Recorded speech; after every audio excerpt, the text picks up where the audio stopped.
In this lecture, we are going to understand the anti-defection law. Anti-defection law was introduced in 1985. It was introduced by the then Prime Minister Mr. Rajiv Gandhi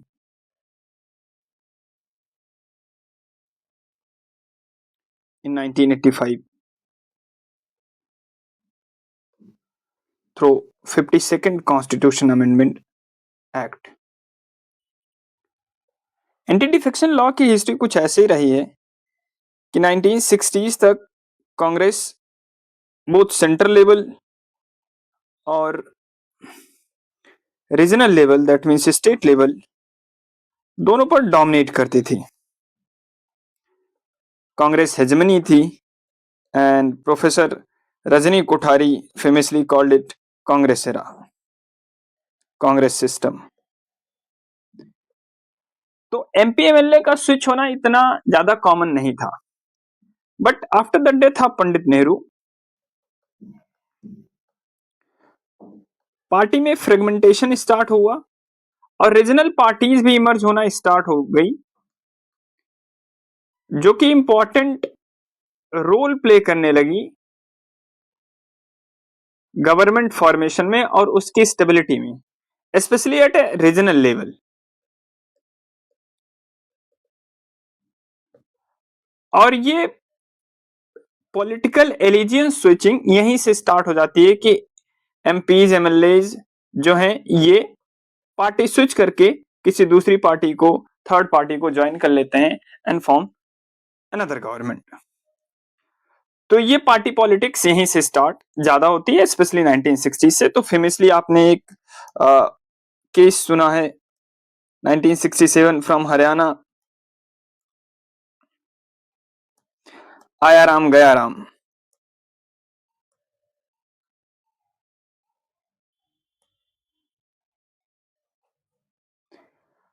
आया राम गया Ram, Mr. Gaya Ram switched his political party 9 times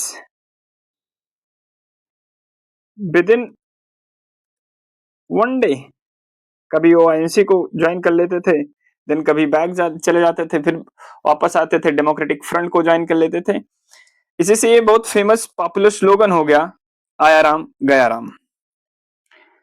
तो political switching, horse trading ये बहुत common हो गई Indian politics में, specially 1960 से.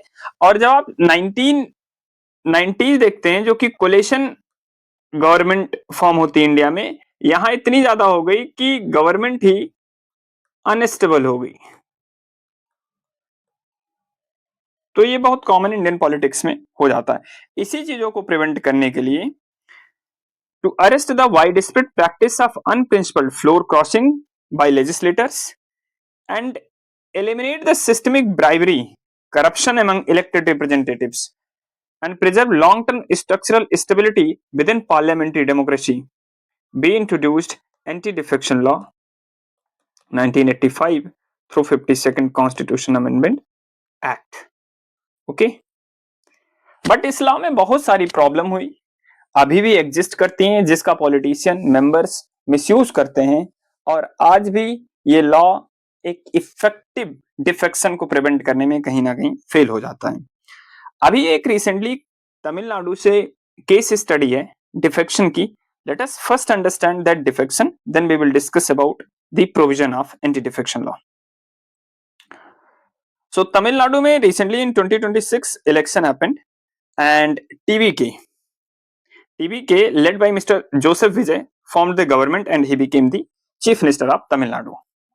तमिलनाडु के चीफ मिनिस्टर बनने के बाद ही introduced confidence motion on the floor of legislative assembly to prove his majority.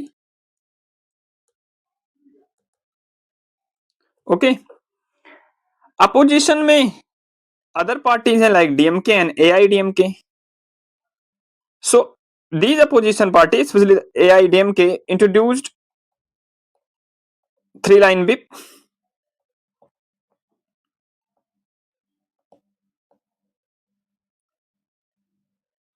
and directed to its members to oppose the no confidence motion.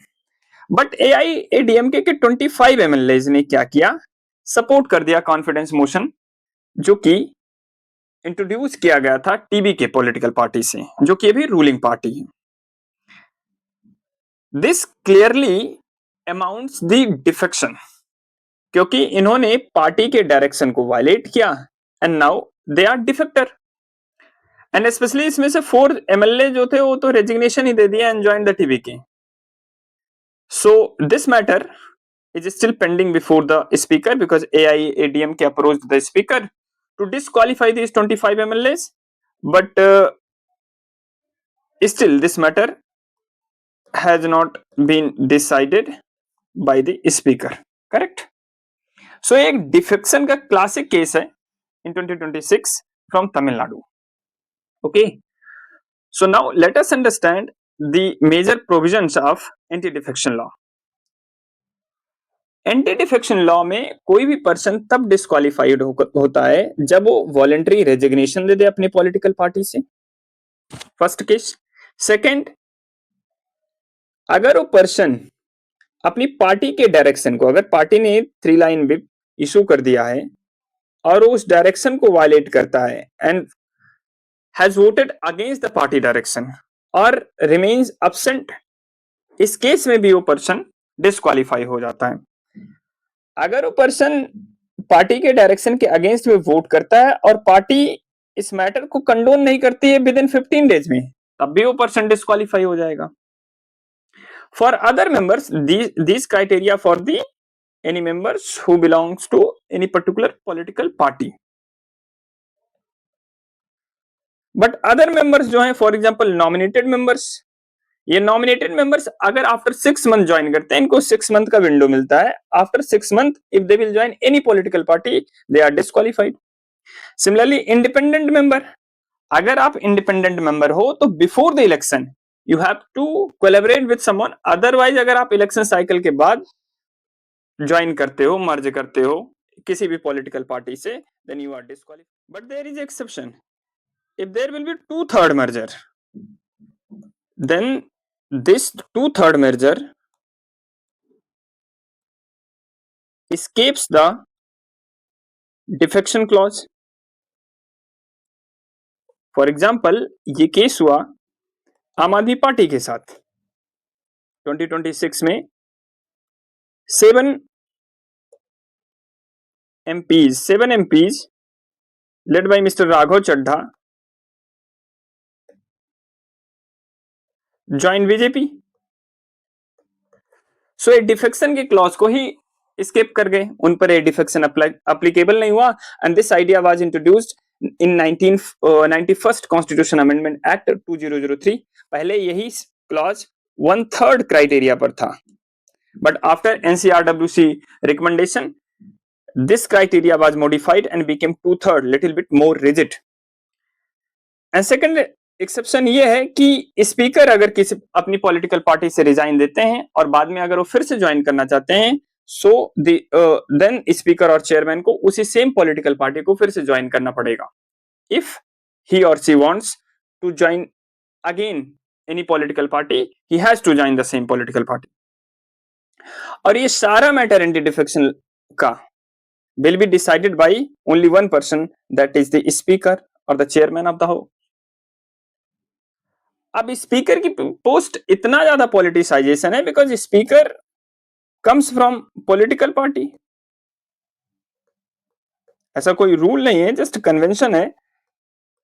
और जब वो पॉलिटिकल पार्टी से आते हैं तो इनका मिसयूज होता है, पार्टिजन वे में बिहेव करने लगते हैं।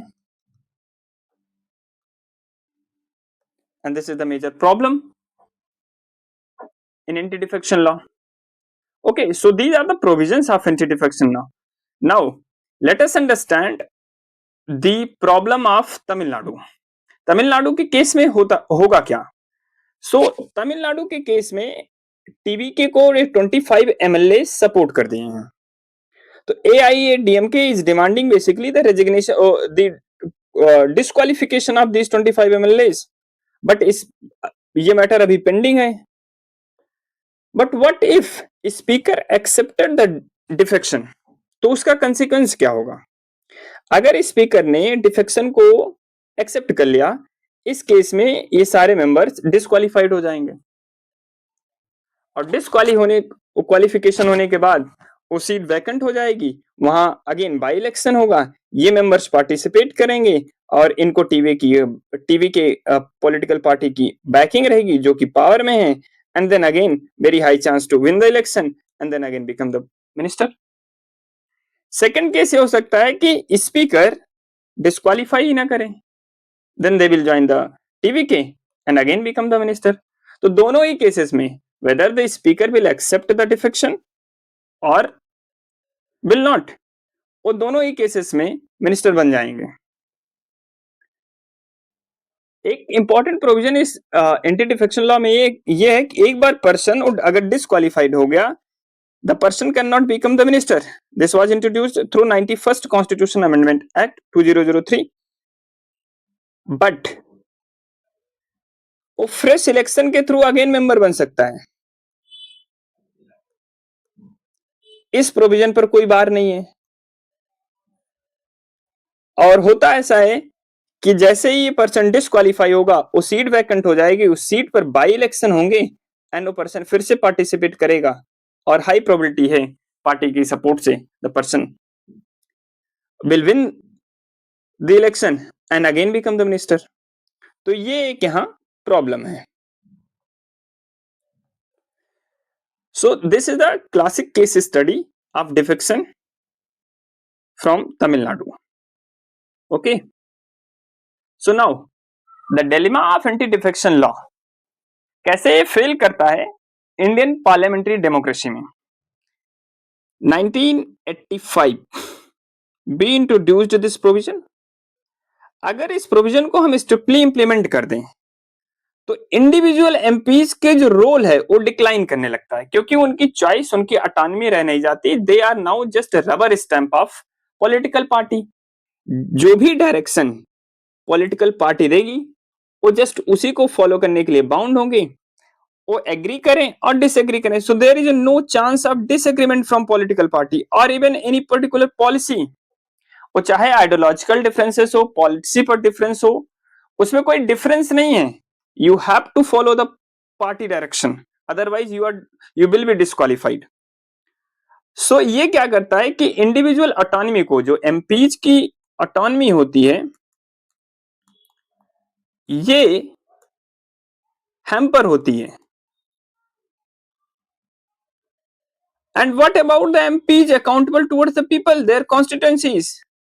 तो सपोज कोई पर्टिकुलर पॉलिसी है जो कि किसी पर्टिकुलर एमपी के कॉन्स्टिट्यूएंसी के फेवर में नहीं है, बट पार्टी ने डायरेक्शन इशू किया है, so the person, the member has to vote in the party direction, चाहे उसकी कॉन्स्टिट्यूएंसी में लोग उस पर्टिकुलर पॉलिसी को अपोज करें या ना करें। And this will create a tyranny of political party and hamper the parliamentary form of democracy. ये सबसे बड़ी प्रॉब्लम इसमें यही है कि ये पार्टी के रबर स्टैंप हो जाएंगे और उसी डायरेक्शन में वर्क करना स्टार्ट कर देंगे जिस डायरेक्शन में पार्टी के डायरेक्टिव्स, बिप्स इशू होंगे। सो इंडिविजुअल पार्लियामेंटेरियन की चॉइस को ये हैम्पर करता है। बट अदर केसेस का ये है कि अगर हमारी पार्लियामेंट्री डेमोक्रेसी में ऐसे प्रोविजंस नहीं है तब क्या होगा? This will bring instability in the government. For example 1990s में ऐसे केसेस बहुत हुए। हरियाणा का आयाराम गयाराम के केस में ऐसा हो गया कि एक टाइम पीरियड के बाद गवर्नमेंट को प्रेसिडेंट रूल इंपोज कर देना पड़ा। 1990s में बहुत अनस्टेबल गवर्नमेंट इंडिया में फॉर्म होती है, कोलिशन गवर्नमेंट में, because of floor crossing, cross voting, horse trading. In case of coalition government 19 बहुत डिफिकल्ट हो जाता है किसी गवर्नमेंट को फंक्शन करना, बिकॉज चाहे प्राइम मिनिस्टर हो और चीफ मिनिस्टर हो, they have only one agenda, that is somehow to keep the flock together। कहीं ऐसा ना हो कि दो मेंबर्स इधर से डिफेक्ट कर जाएं और हमारी ये गवर्नमेंट गिर जाए। तो इस क्राइसिस को प्रिवेंट करने के लिए प्राइम मिनिस्टर की और चीफ मिनिस्टर की हमेशा पूरा फोकस इसी बात पे रहता है कि somehow to keep the flock together rather than working on governance or taking policy level reforms, कुछ ऐसा बड़ा reforms, they generally avoid it. So we need a middle ground, a middle path to rationalize this law. But how to rationalize? Let us see this. 2002 में national commission to review the working of the constitution NCRWC national commission की recommendation आती है to reform the anti defection law, क्योंकि 1990s में defection बहुत common हो जाता है. इस क्राइसिस को प्रिवेंट करने के लिए NCRWC की रिकमेंडेशन आती है एंड NCRWC रिकमेंडेड कि जो 1/3 मर्जर है उसको 2/3 कर दिया जाए. This was mentioned in para 4 and delete the para third completely, which was basically talking about split. And third, taking the final decision making power away from speaker, जो कि अभी स्पीकर सोल पावर है to decide the defection, उसकी power को वहां से snatch कर दिया जाए.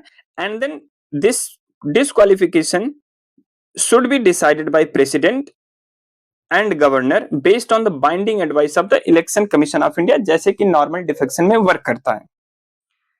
इन दोनों एडवाइस को तो पार्लियामेंट एक्सेप्ट कर लेती है and introduced 91st constitution amendment act, but इस थर्ड एडवाइस को पार्लियामेंट एक्सेप्ट नहीं करती है. इस गैप को फिल करने के लिए supreme court in 2020 Manipur case Keisham में चंद्रम केस इशूड 3 month गाइडलाइंस कि स्पीकर के पास 3 month का विंडो है to decide the defection.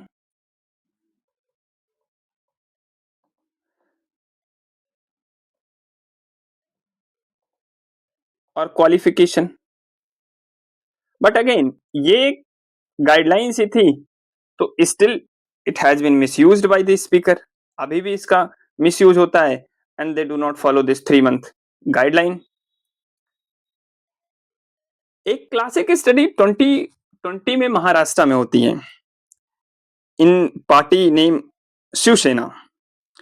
Shiv Sena पहले established by बाला साहब Thackeray and then after Uddhav Thackeray became the chief minister.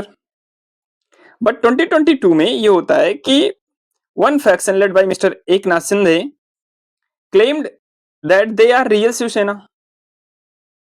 and even he demanded this symbol, and ECI Election Commission of India recognized that symbol as well. What Eknath Shinde did, that Shinde claimed that they are real Shivsena.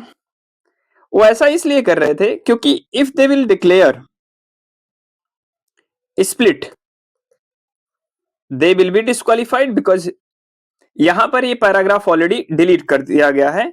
91st constitution amendment के through किसी भी type का split रहेगा वो disqualification को amount करेगा. सो एकनाथ शिंदे की members ने क्या किया? डिस्क्वालिफिकेशन नहीं क्लेम किया. He claimed completely a new Shiv Sena, कि हम ये ओरिजिनल शिवसेना है, ये उद्धव ठाकरे की गवर्नमेंट ओरिजिनल शिवसेना नहीं है. एंड सेकंड थिंग, किसी पॉलिटिकल पार्टी से वो मर्ज करने को भी रेडी नहीं थे. So he finally won the legal battle and ECI granted and recognised his party as well and became the chief minister finally. तो पैराग्राफ 3 में एंटी डिफेक्शन लॉ में स्प्लिट के मर्जर को तो कंप्लीटली अबॉलिश कर दिया गया 91st कॉन्स्टिट्यूशन अमेंडमेंट के थ्रू, बट मर्जर का प्रोविजन जो 2/3 इंट्रोड्यूस हुआ पैराग्राफ 4 में, वो प्रॉब्लम है कि आप 2/3 मर्जर कर सकते हो. दैट मीन्स आप होलसेल मर्जर कर सकते हो. होलसेल मर्जर अलाउड है. फॉर एग्जाम्पल ये होलसेल मर्जर आम आदमी पार्टी के साथ होता है. 7 MPs led by mister Raghav Chadha joined BJP. तो ऐसे केसेस में आप होलसेल मर्जर अलाउ करते हो, लेकिन जो रिटेल डिफेक्शन है उसको आप प्रिवेंट यहां कर पा रहे हो, बट स्टिल ये होलसेल इंस्टीट्यूशनलाइज्ड मर्जर का प्रॉब्लम ज्यादा प्रॉब्लमेटिक है. To prevent this, there are various committee recommended reforms. Supreme Court also in various cases issued guidelines. For example, in Kyoto Holahan case, Supreme Court said that the decision of the speaker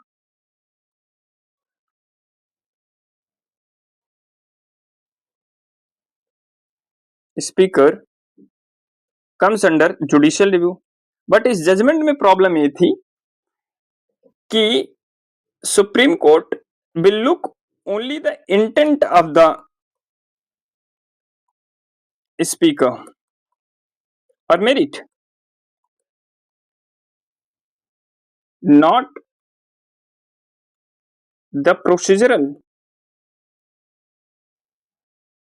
delay.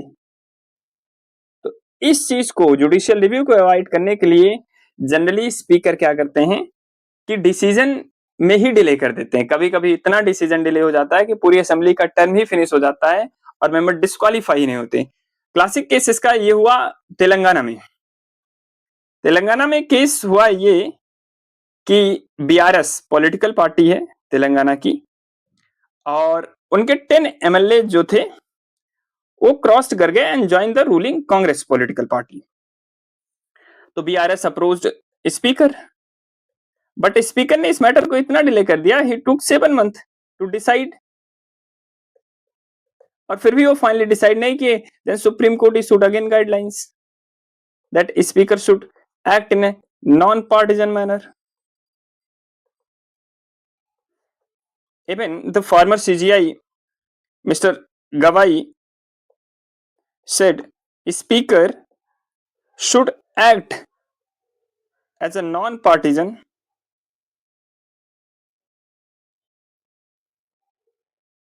quasi-judicial tribunal while deciding the matter of disqualification under anti-defection law.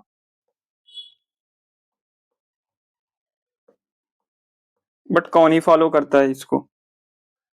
The post is still misused, politicized, and the ruling party generally takes the advantage of this. और इस problem को जो Kyoto हुल्हान case में थी, इसी problem के gap को address करने के लिए फाइनली इन केसम में Chandra case of Manipur, supreme court gave the timeline of 3 month. But still ये जस्ट एक नॉर्मल डायरेक्टिव्स थी जो कि अभी भी वायलेट होती है। So these are the major problem in anti defection law. Anti defection law की एक सबसे बड़ी प्रॉब्लम ये है कि पर्सन अगर डिस्क्वालीफाई हो जाता है, in case of disqualification, then the person cannot become the minister, but वो फिर सिलेक्शन के थ्रू फिर से मिनिस्टर बन सकता है। तो there is no bar on reminder period, और ये सबसे बड़ा गैप है। अगर रिमाइंडर पीरियड को हम बार कर दें कि for example after 2 years 3 years अगर कोई पर्सन डिफेक्ट करता है तो नेक्स्ट 2 years 3 years तक कोई इलेक्शन में पार्टिसिपेट नहीं कर सकता, देन ये कुछ वर्क करने लगे। लेकिन हम रिमाइंडर पीरियड को बार ही नहीं किए हैं, इसीलिए क्या है कि वो जनरली एडवांटेज ले लेते हैं and defect their original political party. ये प्रॉब्लम है। कुछ कमिटीज ने अपनी रिकमेंडेशन दी and largely one of the major committee जो रही एनसीआरडब्ल्यूसी, जिसने अपने ये रिकमेंडेशन दी। इसके recommendation 2 recommendation were implemented by government through 91st constitution amendment act 2003। One was not accepted. Law commission also gave the same direction कि ये जो 2/3 मर्जर का क्लॉज है, होलसेल डिफेक्शन का क्लॉज है, इसको एबॉलिश कर दिया जाए। और हमेशा ये जो प्रॉब्लम पार्टी विप की है, जिसमें हम इंडिविजुअल चॉइस पार्लियामेंटेरियंस की हैम्पर होती है, इसको रेशनलाइज कर दिया जाए। इसके रेशनलाइजेशन का मतलब ये हो जाता है कि पॉलिटिकल पार्टी 3 लाइन विप तभी इशू करें जब उनकी गवर्नमेंट की स्टेबिलिटी पर थ्रेट हो। फॉर एग्जांपल पार्लियामेंट में कॉन्फिडेंस मोशन इंट्रोड्यूस हुआ है, या वोट ऑफ थैंक्स इंट्रोड्यूस्ड हुआ है, नो कॉन्फिडेंस मोशन इंट्रोड्यूस हुआ है। जब पॉलिटिकल पार्टी की स्टेबिलिटी पर थ्रेट हो तभी ये 3 लाइन भी बाइंडिंग होना चाहिए, otherwise the parliamentarians will become the rubber stamp of the political party. Dinesh Goswami committee ने सेम रिकमेंडेशन दिया कि जो day by day daily basis पे हम विप इशू करके पार्लियामेंटेरियन को लीगली बाइंडिंग कर देते हैं, ऐसा नहीं होना चाहिए। Only structural survival of the government जब स्टेक पर हो तभी ये 3 लाइन विप और बाइंडिंग एडवाइजरी इशू हो कि in which direction the members of any political party should vote. Second ARC की रिकमेंडेशन सिमिलर ही थी कि स्पीकर की जो पावर है, एनसीआरडब्ल्यूसी के सेम लाइन पर थी कि जो स्पीकर की पावर है सोनली टू डिसाइड द डिस्क्वालिफिकेशन, इस पावर को एक दूसरे मैकेनिज्म के थ्रू किया जाए and the mechanism recommended that कि ये पावर प्रेसिडेंट और गवर्नर को दे दी जाए in case of legislative assembly, and president and governor should act on the binding advice of ACI.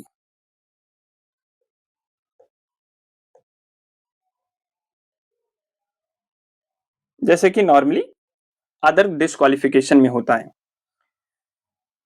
अगर सेफ गार्ड देना है तो enact the legally binding constitutional timeline for speakers, एक टाइम पीरियड हो जिसके पीरियड में ये डिसाइड करें कि कितना 3 मंथ, 2 मंथ, 4 मंथ, 5 मंथ जो भी टाइमलाइन हो, एक फिक्स टाइमलाइन हो और वो लीगली बाइंडिंग हो। Second thing, mandate the defecting representatives be legally barred from the holding any ministerial office or contesting elections for the entire remaining duration that current assembly term, even if they resign, वो resignation दे दें, join कर ले, मर्ज कर ले, but जो remaining period है उसमें वो फिर से पॉलिटिकल ऑफिस होल्ड नहीं कर सकते। अगर ये चीजें हो जाती हैं तो to some extent we will be able to bridge this gap in anti-defection law. Now, final the conclusion is while the 10th schedule has proven the successful curbing the opportunistic retail defection, तो हमने बहुत extent तक handle कर लिया है, but the problem is this organized wholesale defection, for example Aam Aadmi Party के साथ हो जाता है 2026 में led by mister Raghav Chadha, तो ये पार्लियामेंट्री डेमोक्रेसी को हैम्पर करता है, वीकन करता है। इस चीज को प्रिवेंट करने के लिए हमें इसको रेशनलाइज करना चाहिए। एंड सेकेंड थिंग, जो ये पार्टी विप है इसको कब कैसे इशू करना है, सो दैट इंडिविजुअल पार्लियामेंटेरियन की जो चॉइस है, पॉलिसी डिसेंट है एंड अकाउंटेबिलिटी जो है उनकी कॉन्स्टिट्यूएंसी से वो मेंटेन हो सके, एक बैलेंस, फाइन बैलेंस रहे, because this is a basic definition of parliamentary democracy. MPs are not just accountable to their political party or the Lok Sabha, Raj Sabha, they are also accountable to directly to their constituency जहां से वो elect हुए हैं। तो अगर हम उनके only अगर वो डायरेक्टली पार्टी की विप को फॉलो करेंगे तो प्रॉब्लम हो जाएगा। Now let us discuss the PYQ which came in 2023 in your exam. The role of individual MPs has diminished over the years. As a result, healthy constructive debates on policy issues are not usually witnessed. How far can this be attributed to anti-defection law, which was legislated but with a different intention? तो intention legislative anti defection law का कुछ दूसरा ही था, but misuse उसका इतना होने लगा कि आज डेफिनेशन ही चेंज हो चुकी। तो how to write this answer, simply आप इंट्रोड्यूस कर दो ये आंसर को, constitutional provisions, 42nd constitution amendment act, then 1985 etcetera, and then कभी इंट्रोड्यूस हुआ, क्या पर्पस था, क्या डेफिनेशन है, simple. And then after write down the problem कि कैसे इंडिविजुअल पार्लियामेंटेरियंस की आप छोटे से मैप में आप प्रोविजंस दे सकते हो, एंड देन कैसे इंडिविजुअल पार्लियामेंटेरियंस का रोल डिक्लाइन हुआ है पॉलिसी इश्यूज को लेके, बिकॉज पॉलिसी डिसेंट का कोई चांस ही नहीं है, पॉलिसी डिसेंट का चांस नहीं है because of whip system.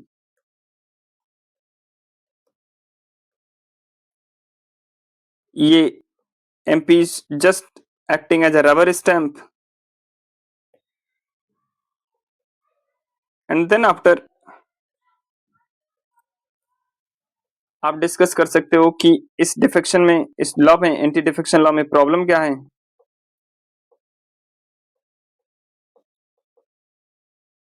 And then how to reform this law, suggestive reforms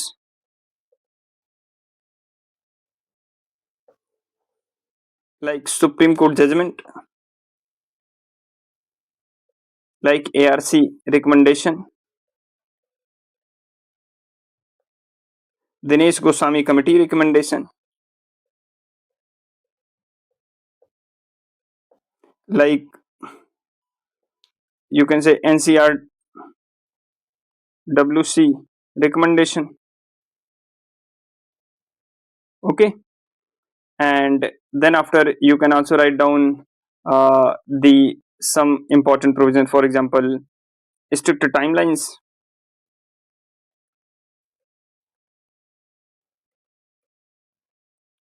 for a speaker to decide the matter of defection, and then finally conclude your answer as well.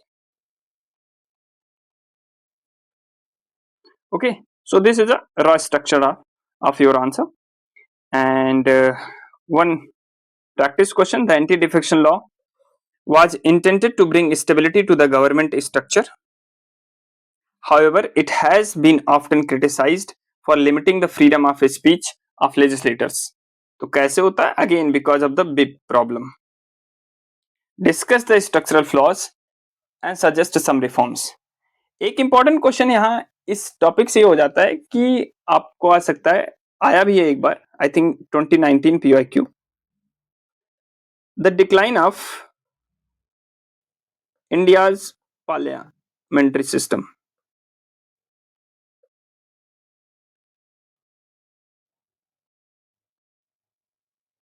और individual role of the MPs, जो कि हम ऊपर discuss कर, उसमें एक major point यही है एंटी डिफेक्शन लॉ, और इसके प्रोविजन में जो बिप इशू होता है और जो बाइंडिंग एडवाइस इशू होती है,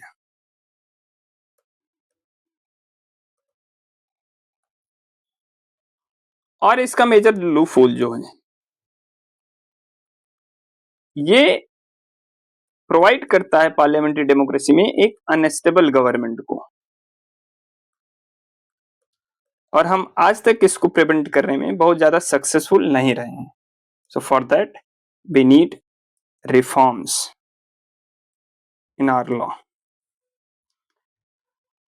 This is all about anti-defection law, related its question, and problems, challenges, provisions. We have discussed everything. Thank you, everybody.